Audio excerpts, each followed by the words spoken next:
The secrets of prosperity. A very used word and at the same time a state that is longed for by many. The Oxford Dictionary defines wealth as a type of prosperity, that is, it is contained within the broader concept of prosperity. While wealth is nothing more than the possession of money or property, or the process of getting more and keeping more for ourselves, prosperity is the state of flourishing, prospering, or succeeding. Simply put, wealth is about money, while prosperity is about life and includes the broader ideas of good luck, abundance, and well-being.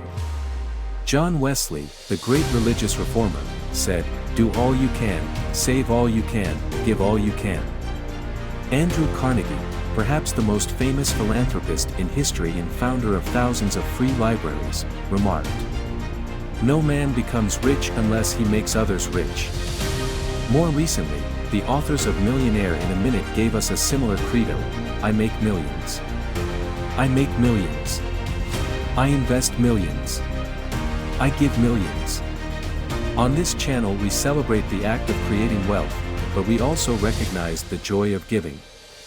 Prosperity is best seen as a circle in which money is first attracted and created, and then well managed and shared for good purposes. It's very common to hear that money can't buy happiness, and this video is not meant to suggest otherwise. However, it is also true that the ability to attract, generate, manage and share wealth is important for a happy life, and many of us try to improve financially not to accumulate money for its own sake, but to have the control of our time and be able to invest it in a meaningful way. The idea of prosperity suggests that we are stewards of wealth. We create it out of existing resources and eventually give it back in some form. Teach you how to attract wealth, grow it, and most importantly, manage it. Let's start mastering the inner game of wealth and abundance. We tend to think of wealth as implying the ability to shape the world around us for profit. However, wealth really begins in the mind, with our ideas, visions, beliefs, and character. We attract or repel wealth according to what we think and believe about ourselves. Therefore, it is never a waste of time to work on our own development.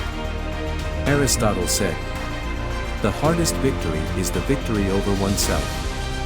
But it is a victory that allows us to win in all other aspects of life. In the path of abundant prosperity, James Allen highlights this concept, points out that a disciplined mind and focusing on serving others are essential for the achievement of any prosperity. Napoleon Hill asserts in The Skeleton Key to Wealth that precision of aim and the desire to go the extra mile are essential to the creation of value and, by extension, wealth. Max Weber's famous essay The Protestant Ethic and the Spirit of Capitalism argues that early Protestant merchants were able to attract fortunes as a direct result of their intense concern with the personal virtues of honesty and thrift. In The Secrets of the Millionaire Mind, Harv Eker demonstrates the paramount importance of this inner game by showing how everyone has a mental, financial blueprint that either allows money to flow to us or prevents it from flowing. We can change our framework, but the first step is that we become individuals open to opportunities rather than focused on complaints. All the previous titles have a common thread: prosperity begins with thoughts of prosperity, which configure an emotional state that can only attract good things to life. So now that we know this, we begin to investigate how to create it. The secrets of the wealth creator. Once we have understood the psychological aspects of prosperity, we can move on to the activity of creating wealth. Conventional wisdom suggests that there is a substitute for learning on the go. However, the savvy wealth creator will want to stand on the shoulders of giants, absorbing the rich wisdom stored in the biographies of successful business people. P.T. Barnum is often described as the world's greatest showman, but in his 1880 success manual he advises surprisingly simple ingredients for prosperity: good health, personal character, the right calling, and the right place to practice it. Conrad Hilton, who turned a dilapidated hotel in a mining town into a global hotel chain, was told by his parents that prayer and work were the basic elements of success in life, but from his own experience he added a third element: the need to dream and think big. When times are tough, as they were for him during the Great Depression, powerful vision may be all you can count on to keep you going. In the case of Bill Gates, his great vision was instrumental in building the largest private fortune in the world. No one really anticipated the rise of personal computers, but Gates's dream of a computer on everyone's desktop, running software that was so easy to use even mothers could use, ensured that Microsoft was willing to seize any opportunity that came his way. Donald Trump, while he attributes much of his success to his skills as a negotiator, has also risen to the top in his field thanks to his ability to think big. How to be infinitely abundant. Where is the path to prosperity? Can it be found through stocks, bonds, or real estate, or perhaps through owning a business? These are tangible expressions of wealth, but they say nothing about who achieved it or how. In fact, prosperity is created by individuals, who therefore need to have certain personal qualities. Prosperity is always personal, so it rests squarely on the degree to which one has perfected and improved oneself.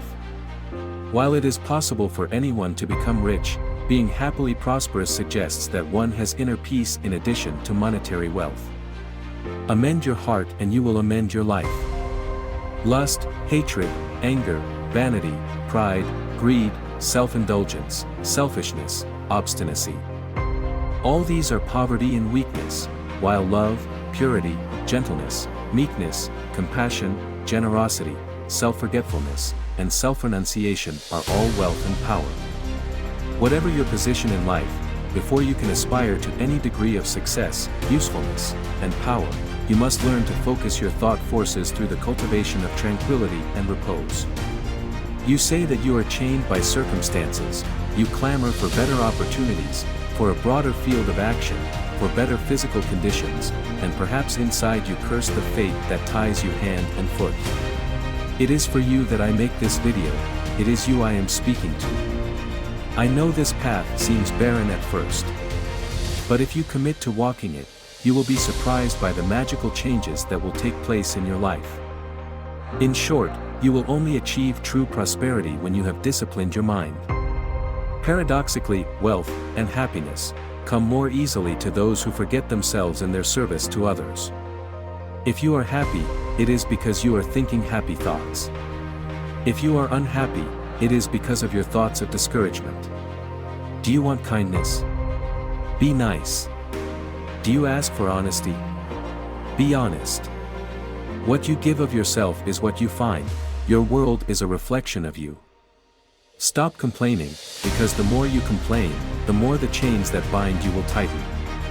The path to a better life is not complaining, but finding ways to offer service and give love.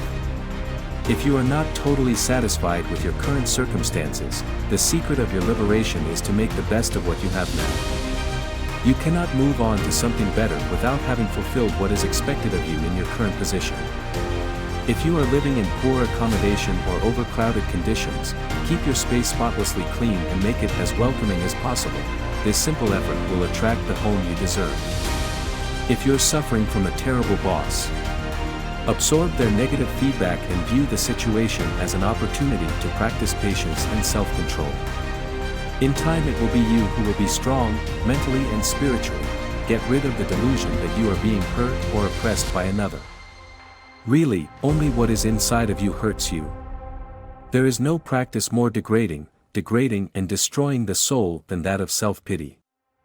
The paradox of real prosperity is that it goes to those who forget themselves to serve others. When they become valuable people, they are showered not only with money, but also with love. Anyone can achieve wealth if they work hard enough, but prosperity and inner peace only knock on the door of people who have mastered themselves first. You can directly pursue wealth, but it is wiser to perfect yourself while rendering your service. Thus, even in the midst of riches you will remain virtuous, you will see yourself less as an owner than as a steward of divine abundance. The way to true wealth is to enrich the soul through the acquisition of virtue. Outside of the real virtue of the heart there is neither prosperity nor power, just their appearance. Dominate the self and win everything. James Allen, author of books such as The Path of Abundant Prosperity and As a Man Thinks, This Is His Life, among others, he explains a practice that helped him to master his self and win his practice consisted of passing the first hour of each day in a quiet place facing the sea. I saw this time not as a luxury, but as a necessity. If you want to walk firmly and securely, and want to achieve any achievement, you must learn to overcome and control all disturbing and retarding vibrations. You must daily practice the habit of putting your mind at rest, of entering the silence, as it is commonly said. This is the method of replacing a distressing thought with a peaceful one, a weak thought with a strong one. In our busy world, it can be hard to believe that strength comes from silence. However, many people point out that their most valuable ideas and their most loving acts are born in moments of stillness. In addition to getting rid of anxiety, we gain understanding, arrive at correct judgments, and our scattered forces of thought come together, bringing us back to correct action. Our worries are usually illusory, the result of ignorance or lack of faith. By choosing our thoughts, we can avoid being enslaved by our changing moods and the need to control other people. Alan explains, give up that cramped being who pretends that all things serve its own petty interests, and you will have the company of angels. You will enter the heart and essence of universal love. There is absolutely no other path to true power and lasting peace than self-control, self-rule, and self-purification. Conclusion. Money alone can make you financially rich, but to be rich and happy you must be able to live comfortably with yourself. No work you undertake to hone your virtues, honesty, diligence, compassion, etc., is ever a loss, be it in a spiritual or material sense. The more these qualities abound in you, the more easily you will attract wealth, compared to those who only pursue short-term gains. So far our invitation today. If you liked this video, give it a like and share the link with your friends and contacts so that they also know the secrets of infinite abundance. We would like to read your comments. If you have not yet subscribed to our channel, do so now and activate notifications so that you are up to date with our latest videos. Thank you and see you soon.